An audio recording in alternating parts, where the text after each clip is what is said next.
This is an Absolutely Alabama Christmas special with Fred Hunter.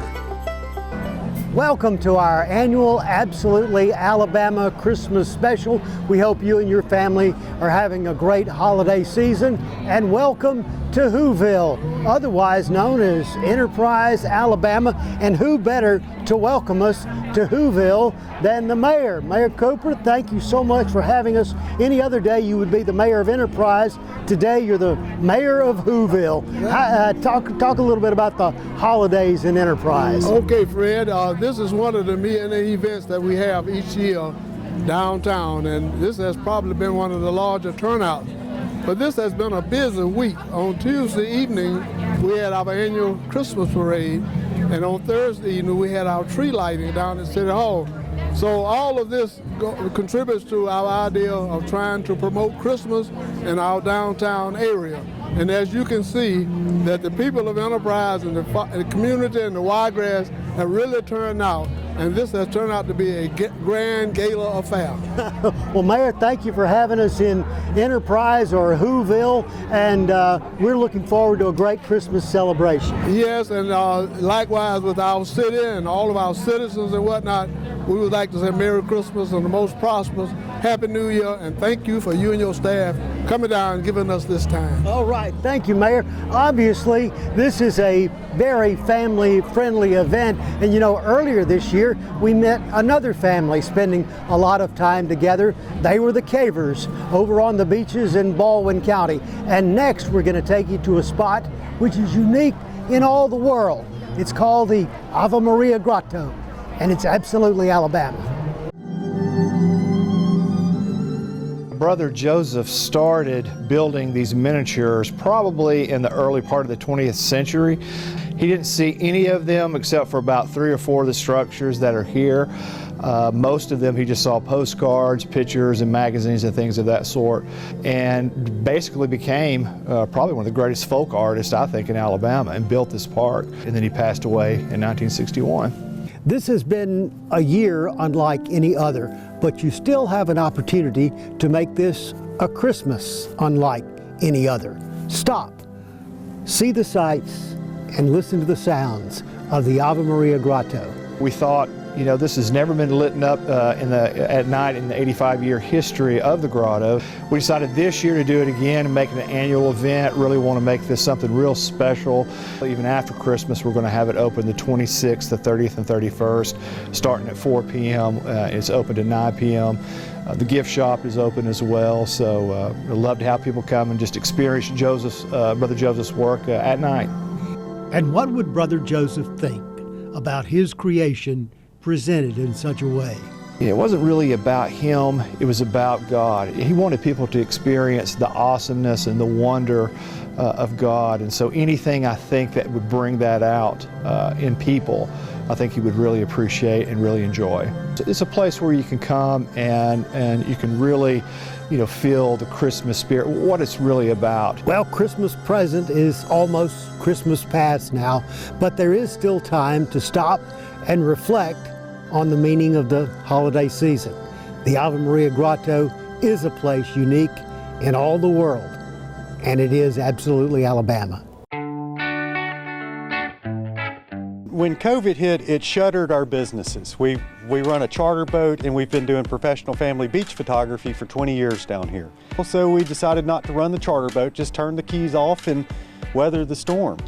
This is a story about storms and pandemics and problems, but it's also a story about moving forward, making a difference, and never giving up.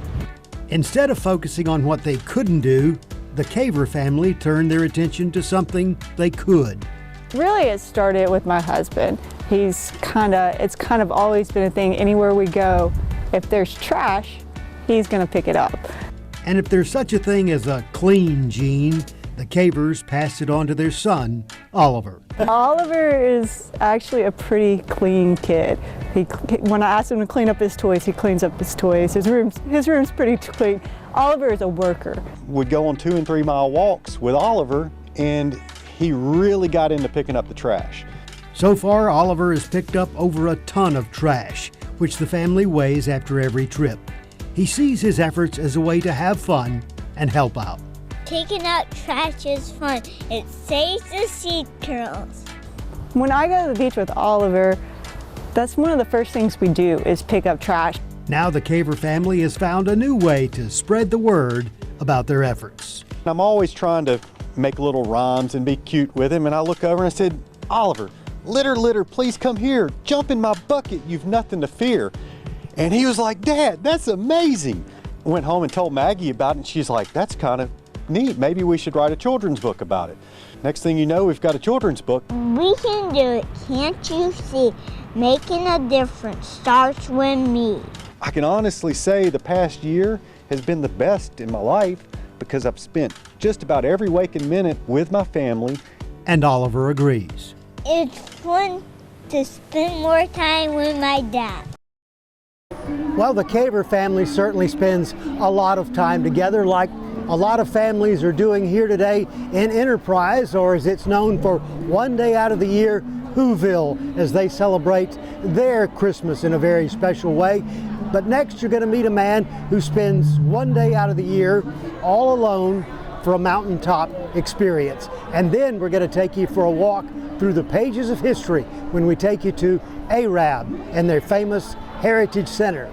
Both are absolutely Alabama. Stay with us. There's more Absolutely Alabama Christmas Special after these messages.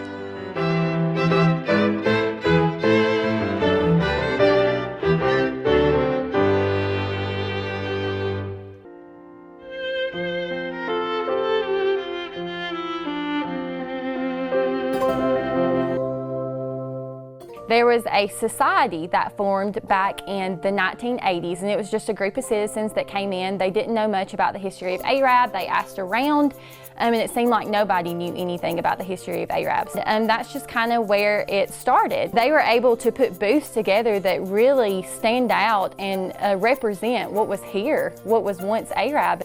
The Arab Historic Village is more than a few pages of history.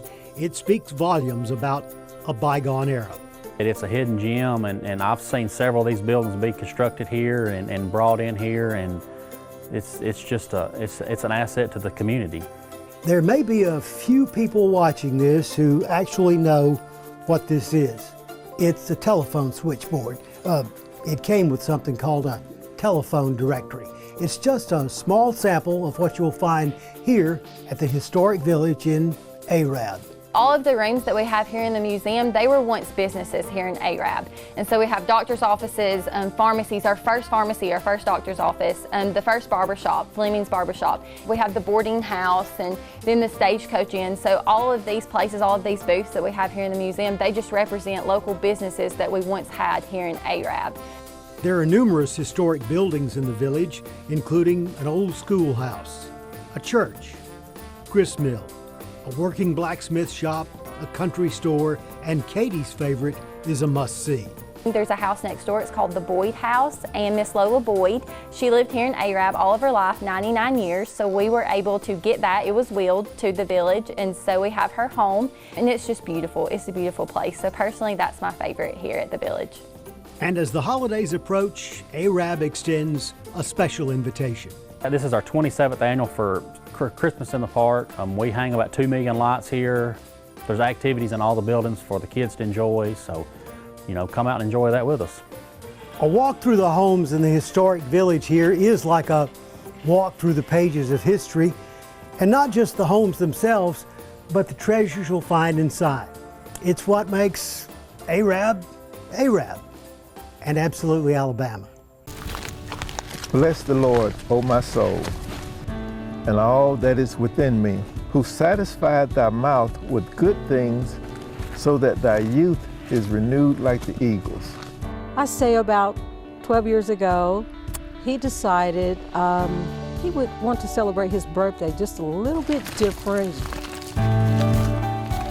He said, no, don't want to party. Just want to do something a little different. Don't want to make it all about me. Lots of stories we've done over the years involve a lot of years and a lot of people. This isn't one of those. This is a story about one man and one day. I was looking at turning 50 is kind of a milestone. The Holy Spirit put on my heart when Jesus would often go into the mountain alone to pray. And I said, that's it. A co-worker suggested nearby Peavine Falls at the top of Oak Mountain State Park. I'm telling you, it was a worship experience in the first year, and I promised the Lord, I said, as long as I'm physically able, that's how I want to celebrate my birthday for the rest of my life. So every October, Alvin makes the trek to the top of the mountain. But his solitary venture has drawn some unexpected company. People come by the trail. I'm sitting right off the trail here, and I share my story with them. Elizabeth and Allie thought that was very, very nice. Later on that evening, when I left the trail and got to my car, I saw a note attached on my door, and they said, "We're the hiker girls," and she said, "Your story meant so much to us." The following year on my birthday, I look up and see Allie and Elizabeth, and they brought me a little bundt cake for my birthday. Last year, it was a couple with their young son. I think he's about 2 years old. His name was Cash, I believe. I was telling them, this is my birthday, this is how I've been celebrating. She said, "Oh, it's his birthday as well." So God sent a little young man, the 2-year-old, on his birthday as well. And at the end of Alvin's special day, his family is waiting. I must say I have a different guy every year. I see the steps and the progress he's taken. It just makes me smile all the time. Well, birthdays and Christmas are all about sharing smiles and memories. And coming up next, we're going to take you to a store where you can share a lot of memories. But first, let's take you to a shop that's pretty special here in Enterprise, and that is Boll Weevil Soap Company. Chad, thank you so much for inviting us down, and talk to us a little bit about Enterprise and that history of the boll weevil. Well, you know, you've got to love the boll weevil history. It's just a overcoming adversity story, which is just really something that's just near and dear to everybody's heart right now. So, you know, it's all about change and doing things better every year, which is what we try and do here. It's what we try and do here in the city. It's just a really great story. So if you haven't learned the whole story, go out there and check that out on the city's page. It's certainly something that will warm your heart. And come see the monument. Come see the monument, that's right. It's snowing on the monument today, so it doesn't normally snow on the monument, but it is today. Speaking of snow, Chad seems to know what's coming next, because in addition to going up to Coleman to another special store, we're also going to take you to a place that will bring back memories of a white Christmas. Whether you're at the Boll Weevil Monument in Enterprise or anywhere else in the state, the feeling is absolutely Alabama. Stay with us. There's more Absolutely Alabama Christmas Special after these messages.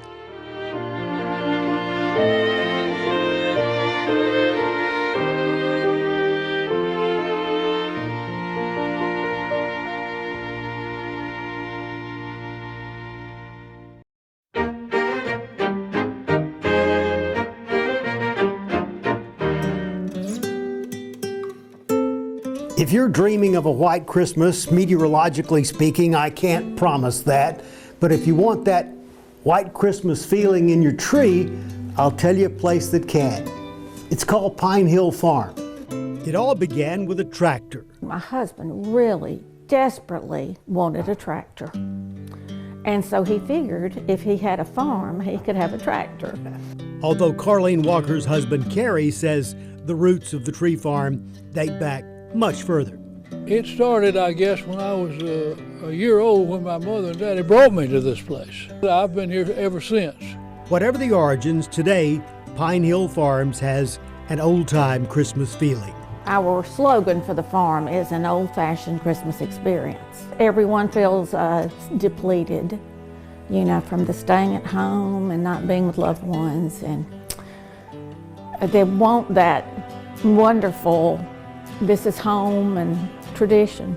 We hand them a handsaw, and the children, the parents always bring the children, and the children get to saw down the tree. And of course they take pictures. We have had families who have been here every Christmas that we have been open.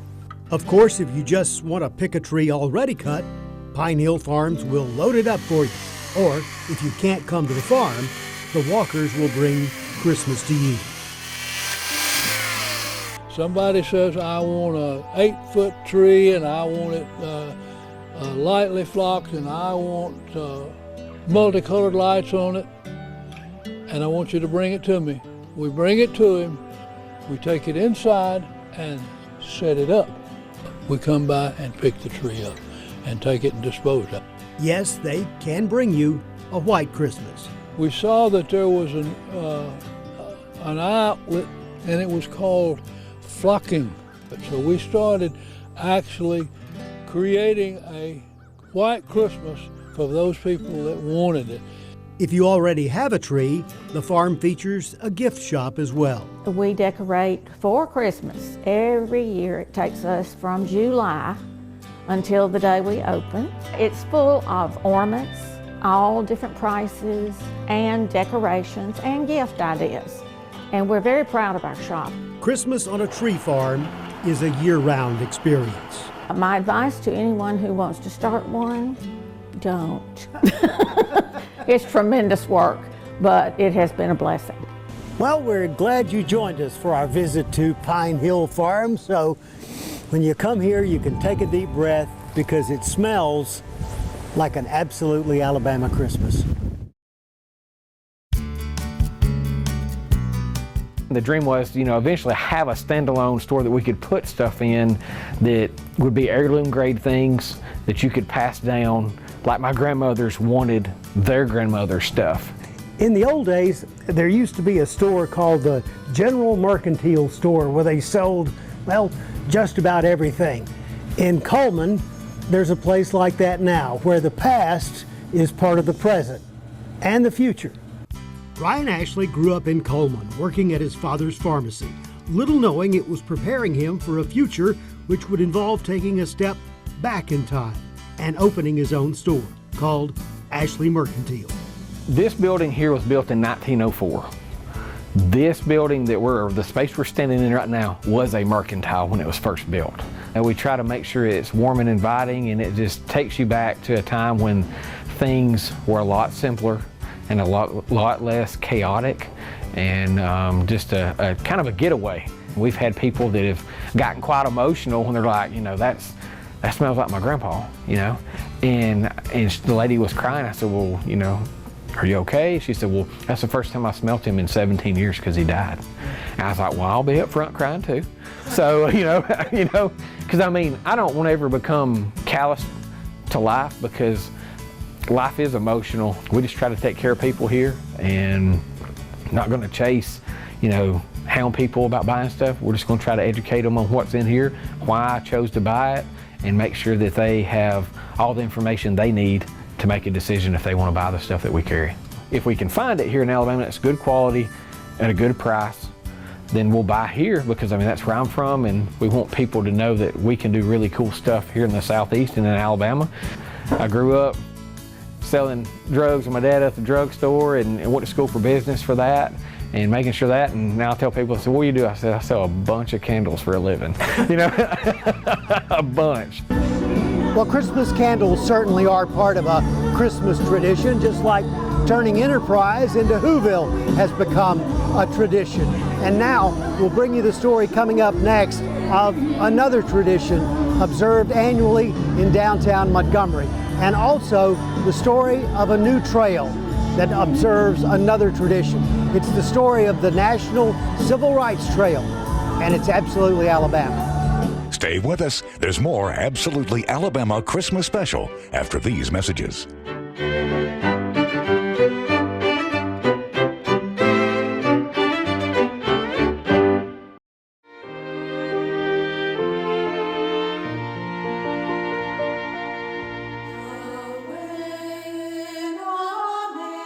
What you'll find when you come to this exhibit is we have nearly 400 different nativities on display, and those come from different countries around the world. The materials used, the artistic expression that comes from these nativities is truly one of a kind. We all see Christmas in different ways, but here you can see Christmas as others see it.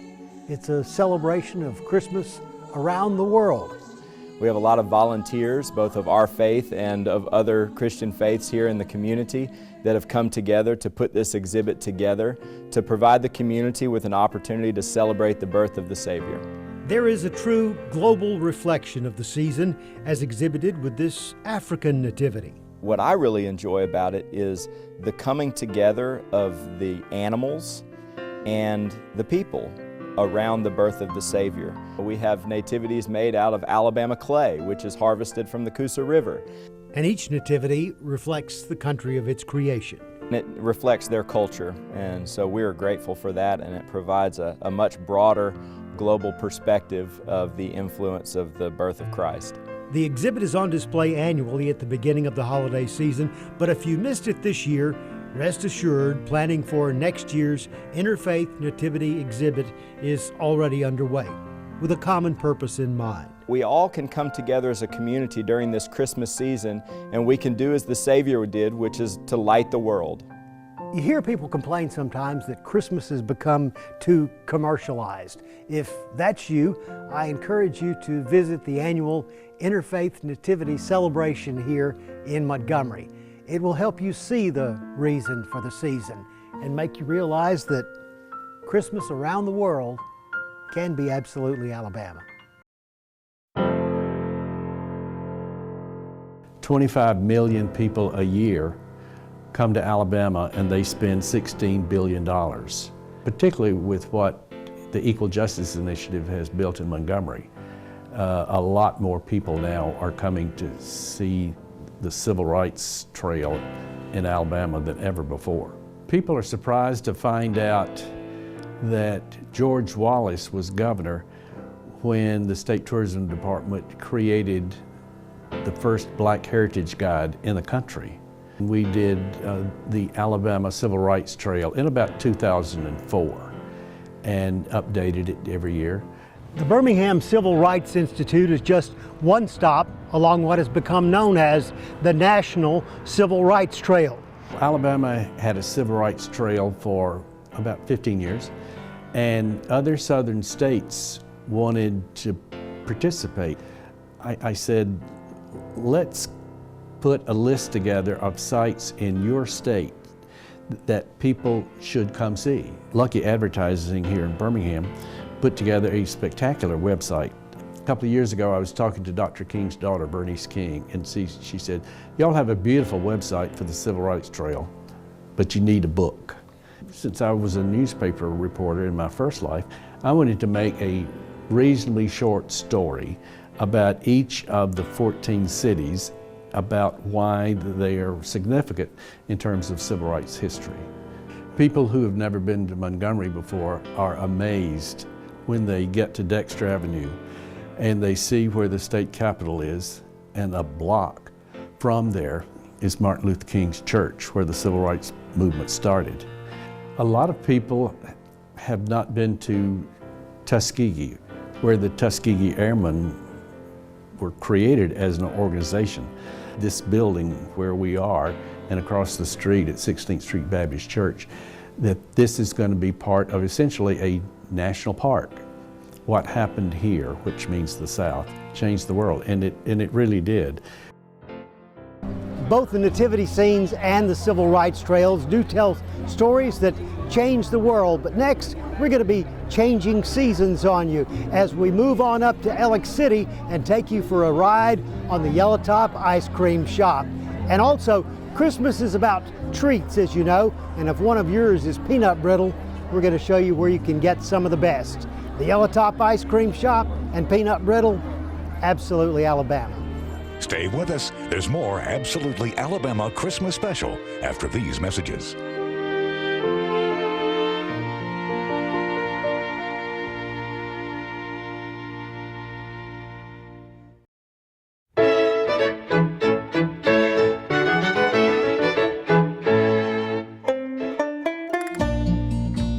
And it's actually started with my mother. She said it needs to be stretched so it's thinner.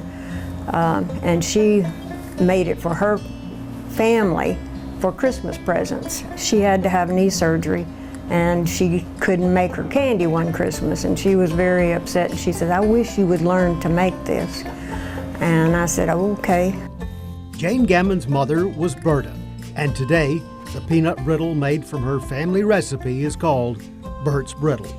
Mother always asked me when I would go see her, she said, you know, I bet you hate me for teaching you how to make this candy. And I went, well, no, Mama, it's keeping a roof over my head. We've had some customers that go, I don't like peanut brittle, but I love your candy, you know. Well, this is peanut brittle. Ours, it will almost melt in your mouth. It's not rocket science, but it's not easy either sometimes. It's not a huge operation, but it is a place where year-round they're making peanut brittle. It's called 7 Winds. There's a story there too. I was working full-time and the company sold out, and I went from a Native American belief of the 7 directions of north, east, south, and west, above Father Sky, below Mother Earth, and the spirit within us is the 7th direction that guides us, and wind represents change.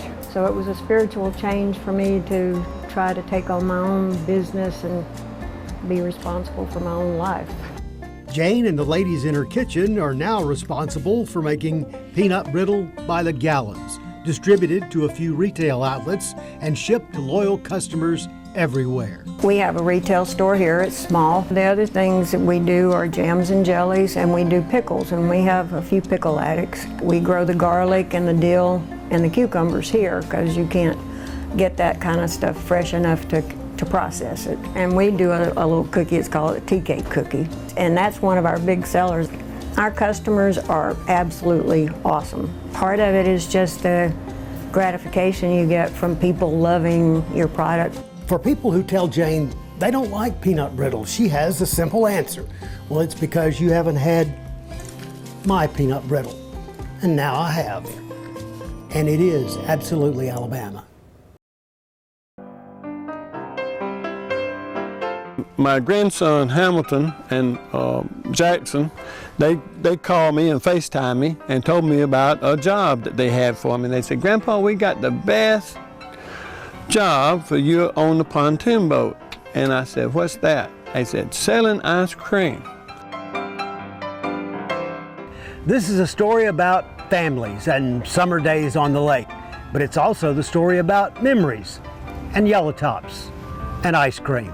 I said, wait, Grandpa's looking for something to do. Let's give him an ice cream bet.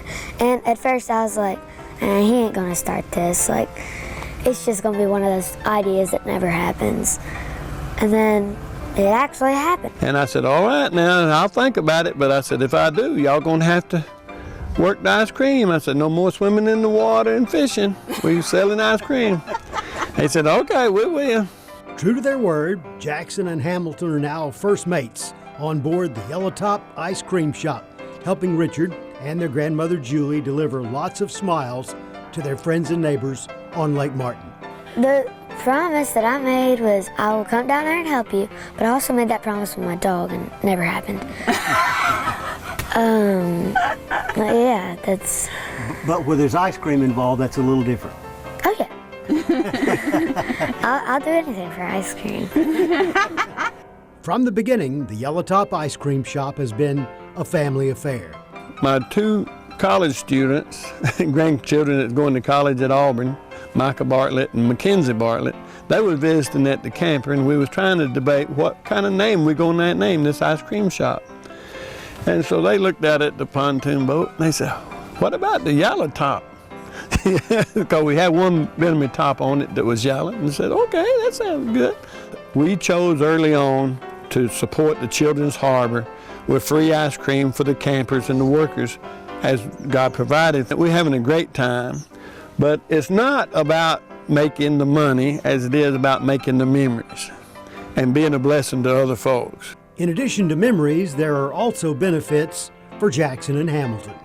Well, we get the tips, and then we force them to pay us. But then we also eat the ice cream, yes. Well, the familiar sounds of the old Yellow Top Ice Cream Shop boat are certainly familiar on Lake Martin, just like the sight of the Grinch here one day out of the year when Enterprise turns into Whoville. And coming up next, we're going to bring you some more familiar sounds. The sounds of a train whistle and a Christmas celebration going on year-round, and also the sounds of a spinning water wheel. We're headed to Coleman County and Lookout Mountain. for stops that are absolutely Alabama. Stay with us. There's more Absolutely Alabama Christmas Special after these messages.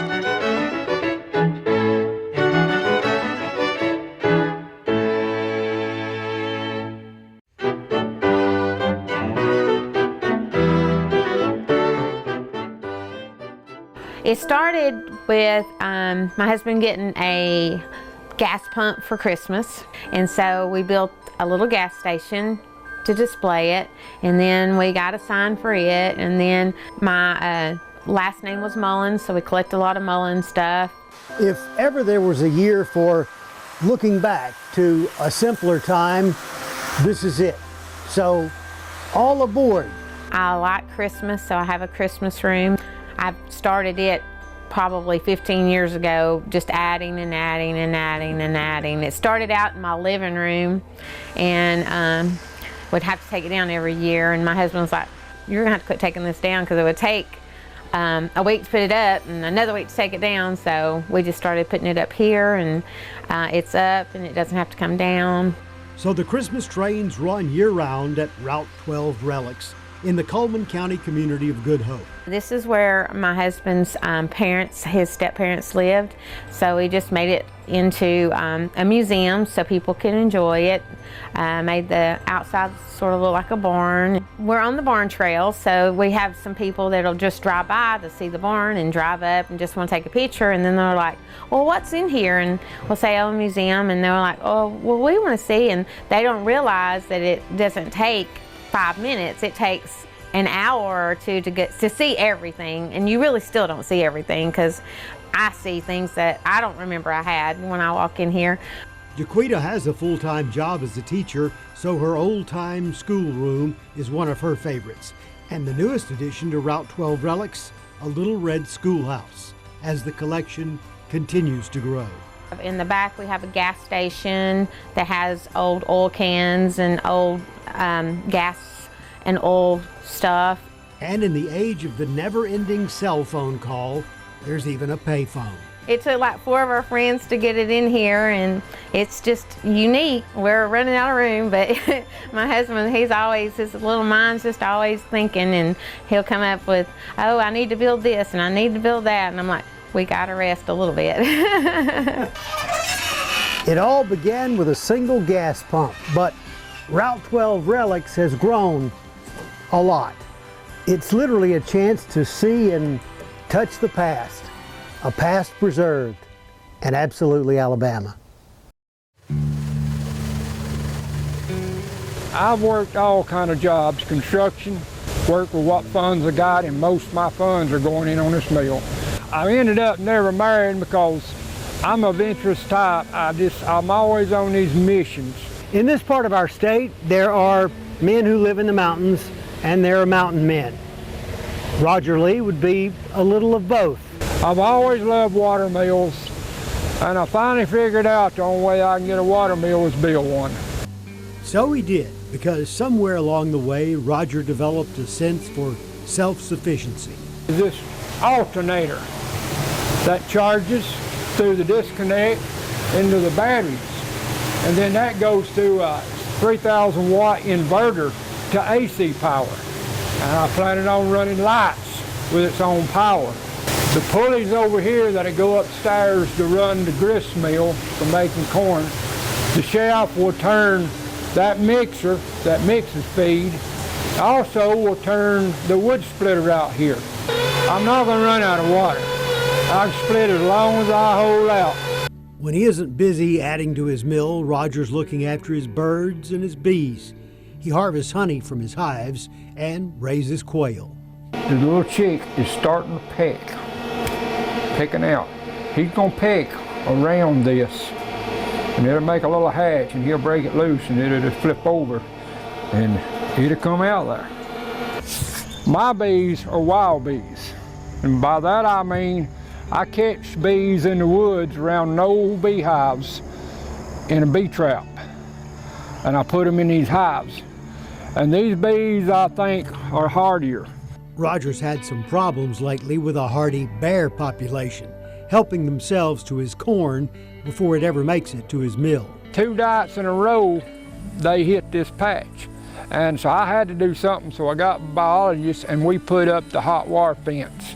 Now, I had to spend a night here one night to keep them out till we got the fence done. Of course, a few bears aren't nearly enough to slow down Roger Lee or his spinning wheel. I'll probably be working on it as long as I'm able till I die, because I keep adding new functions for the water power to do. Right now I got about 5 going, but I've got more in my head that I'm going to do to it. Well, Roger Lee certainly does have a lot of projects going, and here's someone else with a lot of projects going, Tammy Dorr from Enterprise Tourism. Tammy, today is Whoville, but there's something surprising year-round in Enterprise. There certainly is. This is what we say here in downtown Enterprise. We have Whoville all hula day long. We've got something happening every weekend. And when you come down to experience and explore Enterprise, we have something almost every month. We've got a spring festival, a fall festival. We've got an art festival. We've got musical groups that come. We've got sports and recreation. Heck, we've got a disc golf tournament. We've got all kinds of things to come and explore here in Enterprise. And the only statue in the world dedicated to an insect. We certainly do, and it's got a great story. We want to invite everybody to Enterprise to hear the story of triumph over adversity with the Boll Weevil Monument. All right, well, speaking of projects, there's another special project coming up this year in Prattville. It's called the Poppy Project. It has special meaning and the story of a man who projects the spirit of Christmas all year long. You're going to meet Santa Barry because he's absolutely Alabama. Stay with us. There's more Absolutely Alabama Christmas Special after these messages.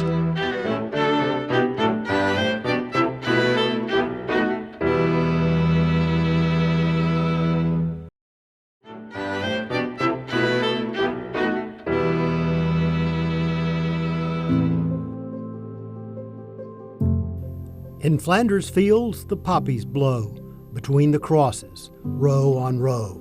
Tragically, in 2017, our son passed away, and as a part of my kind of getting through that, we opened this gallery. And I never in a million years thought that we would be doing what we're doing, ever. This field in downtown Prattville is a long way from France, but on Memorial Day weekend, this area near Heritage Park and Flanders Fields both serve as a reminder for why we observe Memorial Day. Lieutenant Colonel John McCrae was a field surgeon, but he was also a soldier. The injuries that were coming from the mortar's explosions were absolutely ghastly. And amidst all this carnage, these beautiful red flowers were growing. And so he penned this incredible poem. But a lot of people don't really know what the tradition of the poppy is and the memorial poppy. And so that has been adopted as the international symbol of remembrance, primarily from World War I. Last year, I just felt prompted to do this field of poppies, and initially I was thinking about 500. I thought that'd be nice, and so I upped it to 1,000 without telling my husband, and he says, wait, when did this go up? Then we started hearing people's stories, the stories of their loved ones, their family, their friends, their members of the military that they served with, and we had no idea how therapeutic this was going to be. Again this year, the Field of Poppies, created by Julianne and her husband Stephen, will be on display in downtown Prattville from Memorial Day weekend through June 5th. This year we've more than doubled the number of poppies we're putting out in the field, and we're just excited about the opportunity to show our respect and teach people a little bit more about what the Remembrance Poppy is all about, and allowing people to have another outlet to be able to remember those who have served and given everything. Colonel McCrae concludes his poem in Flanders Fields with, "If you break faith with us who die, we shall not sleep, though poppies grow in Flanders Fields." And so, on Memorial Day, we remember. And the Julianne Hansen Poppy Project is just another way that we celebrate and observe Memorial Day. A way that's absolutely Alabama. One particular little girl one time sat in my lap at church and I asked her what she wanted for Christmas, and at first she said, you know, I don't want nothing for myself. I'd just like my brothers and sisters to have something. And she looked at me with big old tears in her eyes and she said, Santa, I would just like to have a family. And I said, how would you like to be in Santa's family? And 2 years ago at that same church, that little girl come up to me just grinning ear to ear. And I looked at her and I kind of knew. And I said, you got your Christmas wish. You got your forever family. This is the story of a football player who became an airline pilot, who became Santa Claus.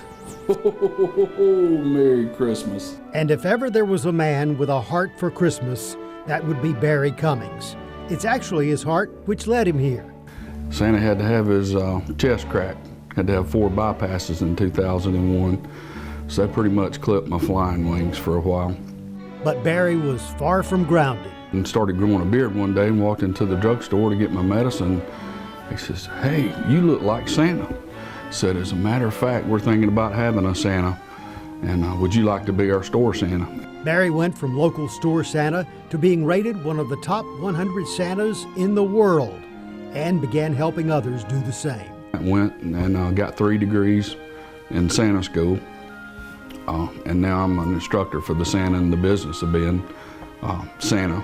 Now he and fellow top claws are united in Operation How to Save Christmas. Because the Santas, we're not going to be able to go into the hospitals and see those sick children, and the closest thing we can probably get is doing Zoom visits. And we're partnering with Make-A-Wish and different corporations to do these Zoom calls to children in hospitals and around the world. With proper precautions, children can still see Barry at Cabela's in Huntsville.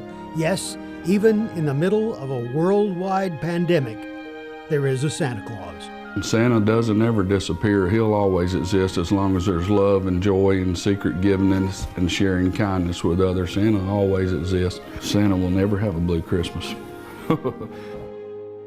Well, we hope you're like our friend Santa Barry and you never have a blue Christmas. But if you find that there's some thread of that, well, next year, plan a trip to Enterprise. For one day out of the year, it's transformed into Whoville, so you can have a green Christmas. Of course, this is the time of year which is always a little bittersweet for us because we have to tell you about some absolutely Alabama friends we lost this year. We first met artist Barry Woodard almost 10 years ago over in Talladega. He told us he never knew he was an artist until he became one. Then, even before that, we met a man who won so many fiddle trophies, his house wouldn't even hold them all. So we sat out on the porch and listened to Roy Crawford play us some tunes and share some stories. 2 years ago, we traveled to Crenshaw County and watched as Mike Davis amazed us with his beautiful pottery. Although we lost Mike this year, he left behind some amazing creations. And many years ago, we first met a famous alum from the long-running Country Boy Eddie show. Sam Frazier Jr. went on to musical fame out west, but he'll always be remembered by members of his extended family as Big Sam. We're glad he was part of ours. Well, that's bringing us to the close of our annual visit with you. Our Absolutely Alabama Christmas special is always special to us, and we hope it is for you. Of course, this is the time of year when Enterprise is changed into Whoville, and by the way, the Enterprise Grinch, he's the one whose heart grew 10 sizes that Christmas. And we hope our visit has brightened up your Christmas as well. Of course, the boll weevil changed things for the good here in Enterprise, and we hope our visit makes your Absolutely Alabama Christmas a little more special. From Enterprise or Whoville, Merry Christmas, everybody.